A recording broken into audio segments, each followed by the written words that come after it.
All right, good morning, good afternoon, or good evening, depending on how you are watching this. This is week 4 that we're in, and it's going to be a little bit easier than the others, but there is some things we still have to get done. So, again, usual quizzes. Again, these quizzes are just kind of guiding you through the readings. For each reading, there is a purpose, as per usual. The Pima creation story shows us different ways in which like a culture would see their genesis or their beginning of the world. And so this is the Pima creation story. So go ahead and look through that. Before you do the quiz, make sure you print those questions or write them down or understand what the questions are going to be. Hopefully you all shouldn't have any issues if you need to use your phone for the quizzes. I think it's working fine. If you're having any issues, please let me know. Hurricane as well. What you're going to do ultimately with these is, aside from using our vocabulary, which is going to be literacy, cultural appropriation, and cultural appreciation, and self sabotage. We'll talk about that last one in a little bit. With those vocabulary words, you did a great job last week highlighting them, utilizing them. It made for fantastic responses. So if you only used one or two, I might have addressed it and said, hey, you know what? Actually, a couple more does you better. So I didn't mark you down for not using more, but keep that in mind that your responses are just, I've noticed as you're using more vocabulary words, they're getting to be just great. I really appreciate everyone's discussions and dialogue and utilizing the text. I'm seeing a lot of that too. So it's been a great pleasure to read those. So I really do appreciate it. What wasn't said, I don't believe I have a quiz on that one, which is fine. It's still something to kind of understand. And the idea here that we're trying to get across when we're reading these is understanding what cultural appropriation is. And we actually talk more about that towards Halloween, and I'll show you some videos and things like that. But the idea of cultural appropriation is the idea of taking stuff from a marginalized culture and then making it your own. So marginalized cultures could be Native Americans. You'll notice that Forever 21 for a while there had to cut out certain names of prints and certain types of prints because it's appropriating a culture. One that has kind of suffered a lot, and then now we're using these designs and these names in order to make money. So the appropriation part there is where we aren't appreciating the idea behind it. We're just taking it and making money from it. So this is where appropriation comes from. In Halloween, you'll see a lot of that. People dresses certain cultures or things, and they're not actually understanding what's behind the culture. They just like the look. So this is that line of appropriation. And I want to see, I would like you can address that too, and what wasn't said and how these cultures are being, appropriated, whether it was on the wall of the library or even the child themselves. As they're reading through, they have this daydream idea of what it means to live in a time of the West, or what it was like to live as a Native American. So anyway, the idea here is to really kind of go, oh, these are the ways in which we're looking at these cultures, which in some ways is inappropriate when we're taking from them, but not appreciating the suffrage and things that they have to go through. And when we watch Ishi, The Last Yahi, we're going to really understand and see that better. But this is just kind of like getting our feet wet, really understanding. Also, pulling from these readings the visuals that we're seeing. What is it that these authors are doing with their work? I believe that Sherman Alexie does an incredible job with his work of including humor and tongue-in-cheek type of dialogue to really kind of give us an idea of how, because the Native American culture is oral, it's all through story, and so he does a really good job in his work trying to express that. And the same with the Pima creation story, that these stories were normally told, from person to person versus being written down. And so over time, either they've changed or they've stayed the same, or just different ways in which these stories are told. So go ahead and look at that. I think before the Pima creation story, there might be just a small snippet that gives you some more information about the story itself. So go ahead and check that out. That being the case, that's just a little kind of tidbit. I'm not getting super heavy into it because I have other things I want you to focus on. I will get to that in a minute. But I do want for your discussion, I'm going to do something a little bit fun. It's a little bit different than what we've done before. And of course, you can absolutely go about this discussion whichever way is more comfortable for you. But to be honest with you, I would like you to kind of take it and do something a little different with it. And let me get to it really quick so I can explain it. So discussion 4. One of our readings is the calming the inner critic, and another vocabulary word is called self-sabotage. So far, all of you have put forth this incredible understanding of how to interpret the readings. And I might guide you a little bit just to kind of give you little tiny things. I don't mark you down for anything. I just say, oh, in the future, keep in mind, these are ways in which to address a reading. So like if you're going to use exact words, you got to use quotes. You got to give that author their credit. Those are little things that I'll probably be pushing out there more often because as we go through our research report, you're gonna get in that habit. Also, the practice that I'm giving you here when I say I want full sentences in discussions or in quiz answers, what I'm trying to get you in the habit of is just becoming a more like a fulfilling author. I'm trying to think if that's the right word. So a lot of this is practice for when you're applying for jobs. Let's be honest. If you think about majority of the ways I'm trying to get you to write, these are ways you're going to be writing your bosses, no matter who your boss is. The better you are at expressing yourself and utilizing this, the better that they'll look at it and go, oh. And yeah, it kind of sucks that we're judged on the ways in which we write. That's unfortunately the ways that we have the system. It's annoying, but I'm trying to give you habits to be comfortable in who you are as a writer, which is why when we talk about literacy and different ways in which we communicate with other people, whether we're joking with our friends or we're writing our boss, these are different contexts, right? Who's our audience? Okay, so these are things I want you to consider when you're composing. And so far, I'm not seeing any issues. I might address something and say, hey, make sure full sentences. It's not something that I had said, oh, when you respond to these quizzes, make sure you have a full sentence. That wasn't the case. I was letting you know these are things that people will be looking for in the future. And so, yeah, so just consider that. So, that being the case, I want you in this discussion is consider so the first reading on how to calm the inner critic, we've learned some things about our social self and who we are and ways in which we actually self-sabotage ourselves, whether it was labels others have put on us or the ways in which people have expectations of us, whether it's society, ourselves, our families, our friends. These are things that literally get into our head. At some point you might say, oh, culturally, my family or, my heritage or whatever, we haven't been good at this particular thing. And so it gets in your head to assume that you will never be good at this or however the case. I see that sometimes with students where they get in their own head with the assumption that they don't have the capabilities, and that's absolute garbage based on all of the work that I've seen. Every single one of you have incredible capabilities, and I really appreciate that. And you're utilizing the work, you're utilizing vocabulary, and you're utilizing your skills. You have them. You are here for a reason, okay? And I just want you to feel comfortable in knowing that you do have the capabilities, and don't get caught up in the grammar and all that stuff. That comes with practice. Being a better writer always has to do with practice and reading. There's a reason why I have so much reading in here. The more you read, the more you start to see ways in which other people are writing. And then you kind of start to follow and you get the feel for it, because writing is kind of lyrical. It's kind of like a song. And you know how you get a song stuck in your head? When you read, you kind of get that feel for writing in your head.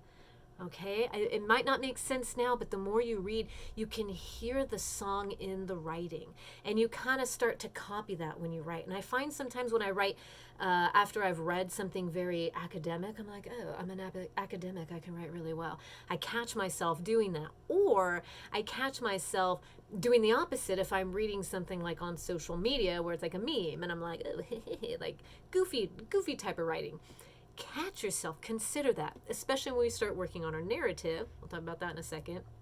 as you move forward. So the whole point of calming the inner critic is I really want you to just kind of like let go of those constructs you think are holding you from being a good writer, whether it's the grammar or the sentence structure or the commas. Don't worry about that yet. That comes again with practice and reading. Be mindful of your work. Don't be mindless when you're typing, but just be aware of the ways in which that you are writing. Okay, that's the extent of what I'm looking for right now. We'll get into details later, but I really want you to feel comfortable writing. All right. Let's see here. So do you self-sabotage your own work? Like when you're writing something like, oh, I'm terrible, and you're either the perfectionist or you're like procrastinator, and you're like, whatever, I'll just type it out and throw it in there. Like, what kind of writer are you, and how are these habits getting in the way of who you are? Because remember, we talked about fixed and growth mindsets, and those are the things that get in the way of us being good writers. Again, we have the capabilities. You're this far. You couldn't have gotten this far if you didn't have them. Utilize them, okay? And don't panic over them. Just go, okay, it is an assignment, but it's a narrative. It's going to be fun. I'm going to just show, who I believe I am as a writer. Maybe I'm going to prove myself better than I thought I was. So this is just kind of an opportunity. Okay, so anyway, Calming the Inner Critic, make sure that you go ahead and read that. I can't remember. Don't remember. I think there was a quiz on that one. I had a lot and I took a few down. So whatever is up there, just take them. So for the second two readings, when we talk about Every Little Hurricane and the Pima creation story, there's a lot in there that actually surprisingly says a lot about the author without realizing. And again, we try not to confuse the author with the work. So when we say, the poem said, not the author said. So in this particular one, we will say, in every little hurricane, it said, and we can go from there. But you could address the author. In every little hurricane, Sherman Alexie states, da, da, da. But the problem with that is it's more of an art, so you wouldn't really want to use him because he's not the main character. So I know that gets a little confusing. So when you address the Pima creation story in the Sherman Alexie's Every Little Hurricane, just mention the writing itself, but not the author. Okay, I don't know if that makes any sense. We can talk about that a little more. Just get in these habits of doing that. So give 2 to 3 examples of the visuals that they give you in these readings. So two or three from either one. I really want you to be able to visualize it. And that being the case, I want you to draw a picture. You don't have to, but if it inspires you and that's how you want to turn in your discussion, you can do that. You can absolutely do that. And you can, just enjoy this assignment. I just want you to enjoy this is what I'm trying to get at. To kind of break us open a little bit. Last week was real tough. We had a lot going on and there's so many quizzes and so many things. And trust me, I spent over 8 hours grading plus just one day alone. So I get it. We're just kind of like, whew, okay, that was a lot. Now what? Because ultimately, I want you to start to understand who are you as a writer. All right, because we are going to start writing our narrative. Yay! So you can start it now. In fact, right after this lecture, I post some real quick, it's from our assignment overview, but I just kind of give you a quick understanding of what the narrative is. And there's also a link that shows you in, written out what the narrative is going to include. And pretty much all the narrative is about 3 pages of you telling me who you are as a writer. And you might be going, I don't fucking know. I can't. I don't know. Don't panic. Watch the video on the ways in which I talk about the narrative. And hopefully that'll just kind of either get the creative juices flowing or give you more of an idea. I have a link of some questions you can answer if that helps you. Don't panic over this assignment. This assignment is mostly graded on the fact that you turned it in. Do a rough draft. You get great. Just turn in the rough draft. It doesn't have to be perfect. I just want you to get an idea. And the point of that is your peers are going to turn one in and you're going to be reviewing it. And you go, oh, you did that? That's a great idea. And you can totally steal other people's ideas. But not their actual narrative, but their ideas and the ways in which they went about and wrote it. You can actually do that. That's totally fine. Okay, so consider that as we move forward, that you're just going to be turning in a rough draft of the narrative, and all it is you kind of giving us a journey to who you are as a writer. What maybe happened when you were younger that made you feel that you were a fantastic writer or a terrible writer? What influenced that? Remember, we talk about equality and we talk about all different types of things. Is there any vocabulary that stands out to you that you go, that got in my way? Or, that influenced me? I don't know. This is your journey, not mine. You get to tell me all about it. You get to tell us all about it, because this rough draft isn't going to be graded by me. It's going to be graded by your peers, but it is kind of graded by me because I got to, but just keep that in mind so that you know who your audience is, right? So your audience is going to be your peers.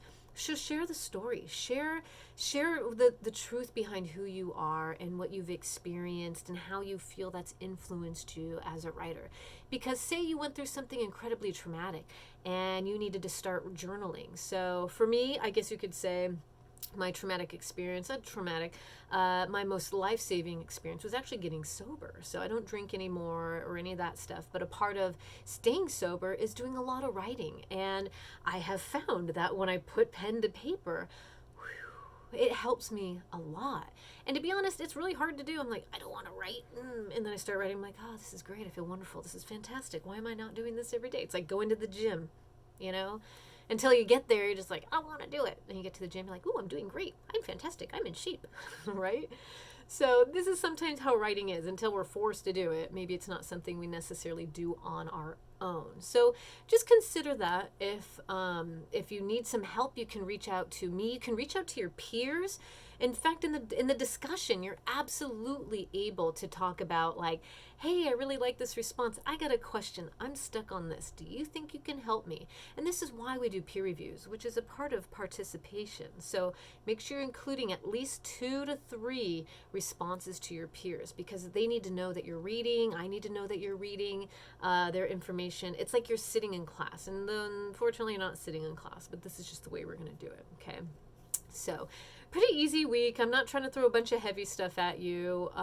Majority of it is really reading these works, understanding what's behind it, maybe kind of getting a sense of the ways in which they are written based on all the other readings we've done, whether it was academic or, poems or however. And again, when it comes to your narrative, the format is open. We were talking about format when it came to the poem, and you're open. Remember the poem and how that affected you or either freed you or made you feel this or however. That's the power of writing. And your narrative can do that too. Obviously, we're trying to be somewhat considerate here. You know what I mean? So if there's like inappropriate stuff like racial slurs or things like that, I might have to read through and double check and see what your intention is behind some of the dialogue that you're using, in other words. So just be mindful, because writing is powerful, but at the same time, sometimes we have to use certain words to describe our situation, if that makes sense, right? I think you can kind of get what I'm saying. Very much like Zoe Leonard's poem, sometimes certain things have to be said to make a point. So anyway, so just keep that in mind. We will have the discussion between you and me if ever I see any issues. But so far, you all have been very respectful, very understanding, very just great job. Just really fantastic job. I cannot say that enough. You guys are really working hard, and I can see that. So keep that up. Again, don't be afraid if you're concerned. You're like, hey, I was going to say the following thing, and what do you think? I'm like, in the context, yes, you can. You can use that. I see what you're trying to do there. So you know what I mean? So so we consider this when we talk about audience, and we talk about who we're talking to and how we're saying the things that we're saying. Anyway, I think that was pretty much it. Again, super easy week. Let's see if there's anything else. Don't forget to respond to your peers. I gotta repeat that, because we're going to be doing peer reviews coming up. So if you haven't already, go through Module 4 and watch and read all of the things. So the reason why I give this is a quick lecture, sorry. It's also so that way you can go through and spend more time trying to understand what's coming up. Again, we'll be using Google Docs for the narrative rough draft only. All right. And it's just so you have a space to go through. If you need to do Outlook, you can copy and paste it into the Google Docs. That's fine. Whatever is easiest for you. But in the end, I do want your rough draft in Google Docs when it comes to peer reviews. That is definitely going to be something that I require. There's only 2 times we do that. Again, it's going to be rough draft for peer review, and it's going to be rough draft for the research paper. So anyway, please go ahead and let me know if you have any issues, if things are getting in the way or whatever. Just keep communicating with me so I know where you're at to the best of your abilities. If you finally do get back online, say something happened, just say, hey, this, and this, what do I need to do next? And we can work for it. So far, everyone's been on, everyone's been fine. There's been no issues. So, yeah. So anyway, thank you very much. And hopefully we can just keep going and we don't have any more hiccups as we move forward. So keep me posted, guys.